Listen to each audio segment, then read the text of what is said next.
Mother തുടക്കത്തിലേ പറഞ്ഞില്ലേ പരിശുദ്ധ അമ്മേനെ പറ്റി ശിഷ്യന്മാരെ ഒരുക്കിയത് പന്തക്കുസ്തയ്ക്ക് ഒരുക്കിയത് പറഞ്ഞു. പിന്നെ പേരിന്റെ കാര്യം പറഞ്ഞു. പിന്നെ പരിശുദ്ധ തമ്പുരാനോടും പരിശുദ്ധ അമ്മയും കൂടെ കൂടി നിന്നാണ് ഈ ഒരു കാര്യത്തെക്കുറിച്ച് സംസാരിച്ചതെന്ന് ഞാൻ മനസ്സിലാക്കുന്നുണ്ട്.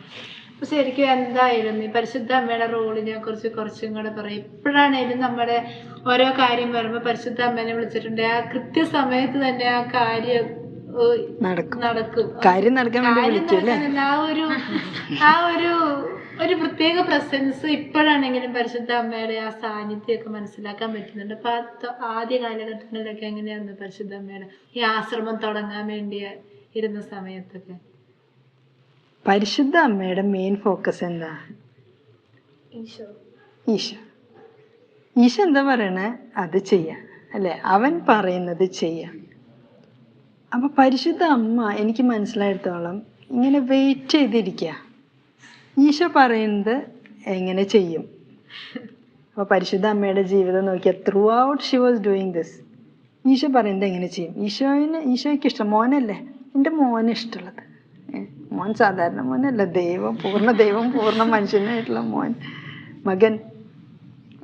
അപ്പോൾ പരിശുദ്ധ അമ്മയുടെ ഉള്ളിൽ എപ്പോഴും ഇതാ ഈശോനെ പ്ലീസ് ചെയ്യാൻ, ഈശോ പറയുന്നത് ചെയ്യാന്നുള്ളത്.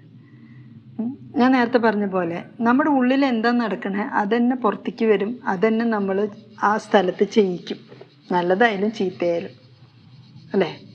ഈശോ പറഞ്ഞു പുറമേ നിന്ന് ഉള്ളിലേക്ക് പോകുന്നതല്ല, ഉള്ളിൽ നിന്ന് പുറമേക്ക് വരും. അതായത് നമ്മുടെ ഉള്ളിൽ എന്താണ് അത് പുറത്തേക്ക് വരും, അത് ആ ബാഹ്യമായിട്ടുള്ള എല്ലാറ്റിനെയും എഫക്റ്റ് ചെയ്യുകയും ചെയ്യും.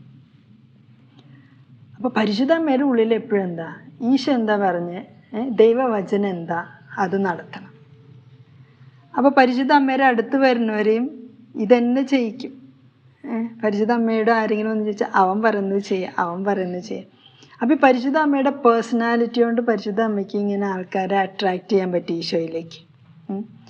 നമ്മുടെ പേഴ്സണാലിറ്റി തന്നെ, നമ്മുടെ ബീയിങ് തന്നെയാണ് ഏറ്റവും ശക്തമായിട്ടുള്ള ഒരിത്.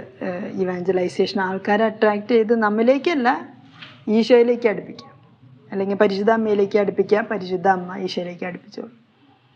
അപ്പോൾ ഈ ആശ്രമത്തിൻ്റെ തുടക്കത്തിൽ പരിശുദ്ധ അമ്മ, ഞാൻ നേരത്തെ പറഞ്ഞില്ലേ പരിശുദ്ധാത്മാവ് ഇങ്ങനെ അങ്ങനെയെന്നൊക്കെ പറഞ്ഞ് എല്ലാം സെറ്റാക്കി തന്നത് പരിശുദ്ധ അമ്മ തന്നെയാണ്. ഞാൻ പറഞ്ഞില്ലേ ആ ഒരു മേരി എന്നുള്ള ആ പേര് അതെൻ്റെ ഒരു ഐഡൻറ്റിറ്റി ആണല്ലോ പേര്.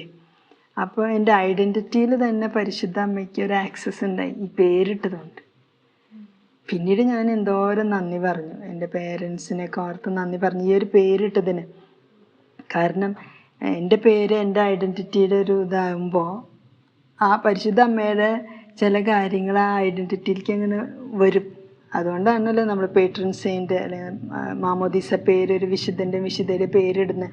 അവരുടെ മധ്യസ്ഥ ഉണ്ടാവും, പ്ലസ് അവരുടെ ചില ക്വാളിറ്റീസും ചില കാര്യങ്ങളൊക്കെ ഒരു ഇത് വരും, ഒരു കണക്ഷൻ. അപ്പോൾ പരിശുദ്ധ അമ്മ തന്നെയാണ് ഈ പരിശുദ്ധാത്മാവും, അവർ രണ്ടുപേരും കൂടി ഇങ്ങനെ.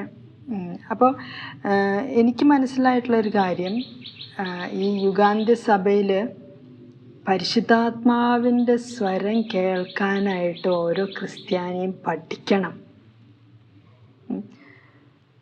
ഇപ്പോൾ റിലീജിയസ് ലൈഫിൽ സന്യാസ ജീവിതത്തിൽ നോക്കുകയാണെങ്കിൽ നമ്മളിപ്പോൾ ഒരു കാൻഡിഡേറ്റായിട്ട് അല്ലെങ്കിൽ ആസ്പിരൻ്റായിട്ടൊക്കെ ചേരുമ്പോൾ ഒരു കാൻഡിഡേറ്റ് മിസ്ട്രസ് ഉണ്ടാവും, ആസ്പിരൻ്റ് മിസ്ട്രസ്. അപ്പോൾ ആ മിസ്ട്രസിനനുസരിക്കുക, അല്ലെങ്കിൽ സുപ്പീരിയറിനനുസരിക്കുക. എന്തിനാണ് അനുസരിക്കുന്നത്? നമുക്കറിയില്ല എന്താ ചെയ്യേണ്ടതെന്ന്. അപ്പോൾ അറിയുന്ന ഒരാൾ പറഞ്ഞ് അത് ചെയ്താൽ അത് കറക്റ്റായിരിക്കും. അപ്പോൾ ഈ അധികാരികളും ഈ ഫോർമേറ്റേഴ്സൊക്കെ എന്തിനാണ് നമ്മുടെ ജീവിതത്തിൽ സ്പിരിച്വൽ ഗൈഡ്സൊക്കെ ഈ ദൈവവചനവും അതിൻ്റെ പൊരുൾ അതിൻ്റെ ആഴങ്ങൾ കൃത്യമായിട്ട് പറഞ്ഞു തരാനും. അപ്പോൾ നമ്മളത് പറയുന്നത് ചെയ്താൽ മതി, നമ്മൾ കറക്റ്റ് ട്രാക്കിലായിരിക്കും. അതുകൊണ്ട് അധികാരികൾ ശ്രദ്ധിക്കണം, ദൈവവചനം അനുസരിക്കാൻ തന്നെയല്ലേ പഠിപ്പിക്കണേ, ഡിമാൻഡ് ചെയ്യുന്നതൊക്കെ. ഇന്ന് പലപ്പോഴും പല പാളിച്ചകളും വരുന്നുണ്ട്. ചില അധികാരികൾ മനുഷ്യൻ്റെ വാക്ക് അനുസരിപ്പിക്കാനായിട്ട് ഫോഴ്സ് ചെയ്യുമ്പോൾ ചിലർക്ക് ചെയ്യാൻ പറ്റില്ല. ചിലത് മനസാക്ഷിക്ക് എതിരായിട്ടുള്ളതാകുമ്പോൾ ഇങ്ങനെ ചെയ്യാൻ പറ്റുക. അപ്പോൾ അത് അനുസരണക്കേടെന്ന് റോങ് ആയിട്ട് പറയുന്ന സംഭവങ്ങളൊക്കെ ഇഷ്ടംപോലെ ഉണ്ടാവുന്നുണ്ട്. ഈ അനുസരണത്തിൻ്റെ പേര് തന്നെ പറഞ്ഞിട്ട് ചില കൺഫ്യൂഷൻസ് ഉണ്ടാവുന്നുണ്ട്. അപ്പോൾ ഈ റിലീജിയസ് ലൈഫിൽ അങ്ങനെ മുന്നേറുമ്പോൾ അധികാരികൾ വേണം, നമുക്ക് ഫോർമേഷൻ കിട്ടണം. ഇപ്പം ഏതൊരു ജോലി, ഒരു ജോബ്, അപ്പം അതിൻ്റെ ട്രെയിനിങ് കിട്ടണ്ടേ, എന്നിട്ടല്ല ആ ജോബിലേക്ക് എൻ്റർ ചെയ്യുക. അതിനുള്ള പഠിപ്പും സർട്ടിഫിക്കറ്റും എലിജിബിലിറ്റിയും ട്രെയിനിങ്ങും ഒക്കെ കിട്ടിയാലാണ് ആ ഒരു ജോബ് ശരിക്കും ചെയ്യാൻ പറ്റുക, ആ ഒരു ജോലി. അപ്പം അതുപോലെ നല്ലൊരു റിലീജിയസ് ആവണമെങ്കിൽ ആരെങ്കിലുമൊക്കെ നമ്മളെ ട്രെയിൻ ചെയ്യണം. ഒരു ആസ്പിറൻ്റ് മിസ്ട്രസിനെ അനുസരിക്കുന്ന പോലെ ആവില്ല ഒരു ടെമ്പററി പ്രൊഫസ്ഡ് ആ സിസ്റ്ററിൻ്റെ ഒരു മിസ്ട്രസിനെ അനുസരിക്കുക. അനുസരണത്തിലും പല ലെവലുകൾ ഇതൊക്കെയുണ്ട്, ഓരോ നമ്മുടെ ഇതനുസരിച്ച്. 5 വയസ്സായ കുട്ടി അമ്മേനെ അനുസരിക്കുന്ന പോലെയാണ് 10 വയസ്സായ കുട്ടി അനുസരിക്കുക. അതിൽ ചിലതൊക്കെ അങ്ങനെ അതിൻ്റേതായ ഒരു കണ്ടീഷൻസും കാര്യങ്ങളൊക്കെ ഉണ്ട്. അപ്പം റിലീജിയസ് ലൈഫിൽ ഫൈനൽ വോഴ്സൊക്കെ കഴിയുമ്പോഴേക്കും ഓരോ റിലീജിയസും പരിശുദ്ധാത്മാനെ നേരിട്ടും കേൾക്കണ്ടേ? യെസോനോ? ഫൈനൽ വോഴ്സ് കഴിഞ്ഞിട്ട് സുപ്പീരിയറിനെ അനുസരിക്കേണ്ടെന്നല്ല ഞാൻ പറഞ്ഞത്. ഇപ്പം സുപ്പീരിയർ ദൈവവചനം അനുസരിക്കാൻ പറയുന്ന ഒരാളാണെങ്കിൽ, ഈ ഒരു സിസ്റ്റർ പരിശുദ്ധാത്മാവിൻ്റെ സ്വരം കേൾക്കാൻ പറ്റുന്ന ആളാണെങ്കിൽ, രണ്ടും ഒരു കാര്യം തന്നെയായിരിക്കും, 2 കാര്യമായിരിക്കില്ല. ഇതിലേതെങ്കിലും ഒന്ന് തെറ്റുമ്പോഴാണ് കൺഫ്യൂഷൻ വരുന്നത്. അപ്പോൾ പരിശുദ്ധാത്മാവിൻ്റെ സ്വരം എങ്ങനെ കേൾക്കണം എന്നുള്ള ആ ഒരു പ്രോസസ്സിലേക്ക് നമ്മളെ വളർത്തുന്നത് പരിശുദ്ധ അമ്മയാണ്, അല്ലേ? പരിശുദ്ധ അമ്മയുടെ ജീവിതത്തിൽ പരിശുദ്ധ അമ്മ പരിശുദ്ധാത്മാവിൻ്റെ സ്വരം കേട്ടിങ്ങനെ, അത് ഒരു നാച്ചുറൽ കാര്യമായിട്ട് വരികയാണ്. നമുക്കത് വല്ലപ്പോഴും ഒരു കൊല്ലത്തിലൊരിക്കൽ ഒരു ധ്യാനം കൂടുമ്പോൾ ഞാൻ പരിശുദ്ധാത്മാവിൻ്റെ സ്വരം കേട്ടു, ഓ ഇത് എല്ലാ ദിവസവും എപ്പോഴും സംഭവിക്കേണ്ട ഒരു കാര്യം. ഈശോ തന്നെ പറഞ്ഞു മറ്റൊരു സഹായകനെ അയച്ചു തരും, പരിശുദ്ധാത്മാവ് നമ്മുടെ ഒപ്പം എപ്പോഴും ഉണ്ട് എന്ന് വെച്ചാൽ എല്ലാ അധികാരികളും പറയുന്നത് മാറ് എന്ന് പറഞ്ഞിട്ട് ഞാൻ പരിശുദ്ധാത്മാനോട് ചോദിക്കട്ടെ, അധികാരി മിണ്ടാതിരിക്കുക, അങ്ങനെ പറയാനല്ല ഞാൻ പറഞ്ഞു. അപ്പം ഈ അനുസരണത്തിൻ്റെ ഇതിൽ തന്നെ പല ലെവലുകളും ഗ്രേഡുകളും അതൊക്കെ ഉണ്ട്. ഒരു അനുസരിക്കാതിരിക്കാൻ ഒരു എക്സ്ക്യൂസായിട്ട് ഇതെടുക്കാനല്ല ഞാൻ പറയുന്നത്. ഇപ്പോൾ ഒരു അധികാരി ദൈവവചനം അനുസരിച്ച് എന്തെങ്കിലും പറയുകയാണെങ്കിൽ നമ്മുടെ ഉള്ളിൽ നമ്മൾ പരിശുദ്ധാത്മാവിൻ്റെ സ്വരം കേട്ടിട്ടുണ്ടെങ്കിൽ അനുസരിക്കാൻ തന്നെ നമുക്ക് ഒരു ഇൻട്രസ്റ്റ് ഉണ്ടാവും. Yes or no? അല്ലെങ്കിൽ പിന്നെ ഫോഴ്സ് ചെയ്തിട്ട് അനുസരിച്ച് അവസാനം ഒരു ദിവസം അങ്ങോട്ട് മടുക്കും, ഒരു ദിവസം പോയിട്ട് അങ്ങോട്ട് ഡിസൊബേ ചെയ്യും. കുറേ കാലമായി ഞാൻ ഈ അനുസരിക്കാൻ തുടങ്ങിയിട്ട്, വയ്യതെന്ന് പറഞ്ഞിട്ട് നമ്മൾ ഗിവപ്പ് ചെയ്യും. ഇതെന്താണെന്ന് മനസ്സിലാവാത്ത എന്ന് വെച്ചാൽ എല്ലാം മനസ്സിലായിട്ട് അനുസരിക്കുമെന്ന് നിർബന്ധം പിടിക്കാനല്ല ഞാൻ പറഞ്ഞത്. പരിശുദ്ധാത്മാവിൻ്റെ ഒരു ഗൈഡൻസ് ഉണ്ടെങ്കിൽ ചിലപ്പോൾ എല്ലാം മനസ്സിലാവില്ല അധികാരി പറയണത്, എന്നാലും നമ്മുടെ ഉള്ളിലൊരു ഗ്രീൻ സിഗ്നൽ കിട്ടും, യെസ് ദിസ് ഈസ് കറക്റ്റ്. ഇപ്പം ഞാൻ ഇതിങ്ങനെ ഡിസൈൻ ചെയ്തുകൊണ്ടിരിക്കുമ്പോൾ, ഈ ഒരു ആശ്രമം സ്ഥാപിക്കാനായിട്ടുള്ള വിളി ഡിസൈൻ ചെയ്തുകൊണ്ടിരിക്കുമ്പോൾ എൻ്റെ അന്നത്തെ സ്പിരിച്വൽ ഗൈഡ്, ഒരു Jesuit father, he is to listen to me. പരിശുദ്ധാത്മാവ് എന്നോട് പറഞ്ഞു എന്ന് വെച്ചിട്ട് ഞാൻ സ്വന്തമായിട്ടൊരു തീരുമാനം എടുത്തില്ല. I is to share with him. He is to listen to me and he is to say okay green signal, go head. അപ്പോൾ go head. So he knows, he was a very mature spiritual guide. അവിടെ ഇരുന്ന് command ചെയ്യല്ല, sister you take this, you turn that side and U lift your hand there, അങ്ങനെ ഓരോന്നും പറഞ്ഞു തരേണ്ട ഒരു ഘട്ടമല്ല അപ്പോൾ. ബട്ട് നമ്മൾ എൻ്റെ മുകളിൽ ആരുമില്ല എന്നുള്ള നിലയ്ക്ക് ഇങ്ങനെ സ്വയം ഇങ്ങനെ ഓരോന്ന് തീരുമാനിച്ച് അങ്ങനെ പ്രൊസീഡ് ചെയ്യാനും പാടില്ല.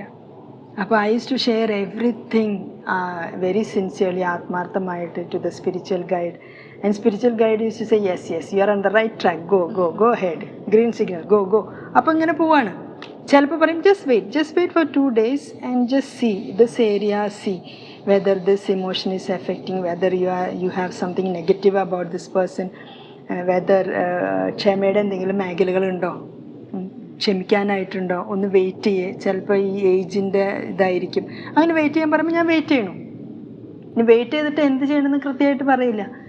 അപ്പോൾ ആ ഒരു ലെവലിൽ അങ്ങനത്തെ അനുസരണമാണ് എന്നിൽ നിന്ന് പ്രതീക്ഷിക്കുന്നത്.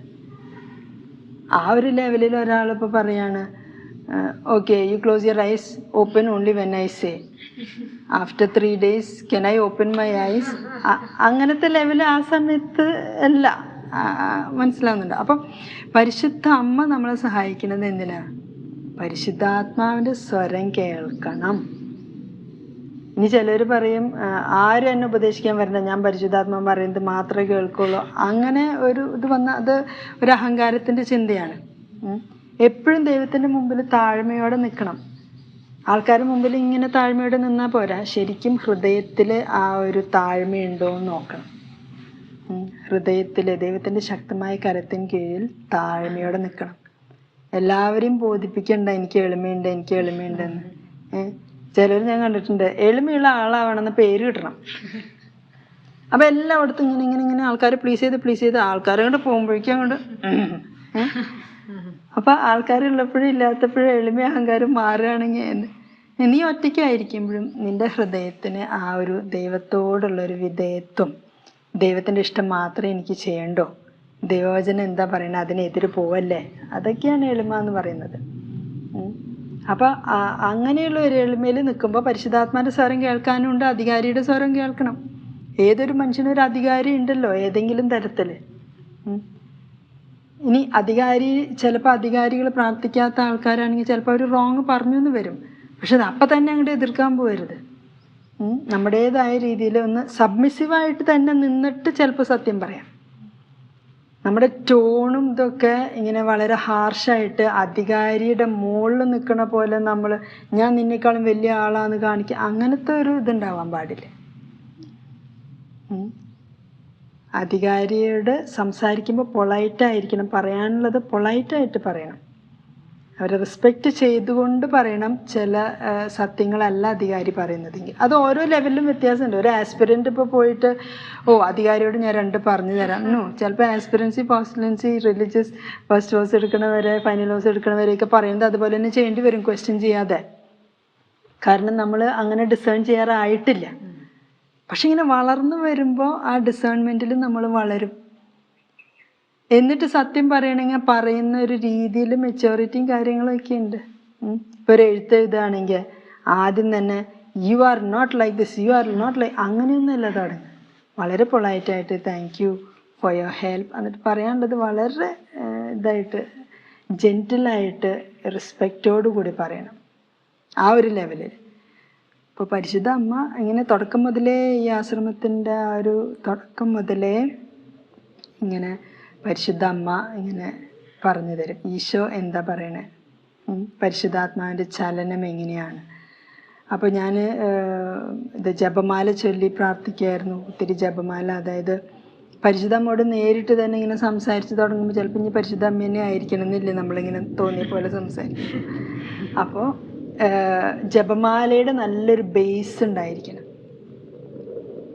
ഒരു ദിവസം ഒരു 10-20 ജപമാലയൊക്കെ ചൊല്ലി പ്രാർത്ഥിച്ച്, നമ്പർ മാത്രമല്ല അതിൻ്റെ ആഴങ്ങൾ, മിസ്റ്ററീസ് അല്ലെങ്കിൽ രഹസ്യങ്ങളൊക്കെ ധ്യാനിച്ച്, നന്മ നിറഞ്ഞ മറിയമ്മേ എന്നുള്ള പ്രാർത്ഥനയുടെ അർത്ഥം, അതിലെ ദൈവവചനത്തിൻ്റെ പ്രാധാന്യം, പരിശുദ്ധ മറിയമ്മ എന്താ പറയുന്നത്, അങ്ങനെ ആ ഒരു ജപമാലയുടെ അടിസ്ഥാനം, ആ ഒരു ക്വാളിറ്റി ജപമാല ചൊല്ലി പ്രാർത്ഥിക്കുക, അങ്ങനെയൊക്കെ ഒരു ബേസ് ഇടുമ്പോഴാണ്, അങ്ങനെയാണ് ആദ്യം നമ്മുടെ കയ്യിലുള്ള ദൈവവചനവും തിരുസഭ പഠിപ്പിക്കുന്ന പ്രാർത്ഥനകളും അതിലൊക്കെ നല്ല എക്സ്പേർട്ട് ആവണം.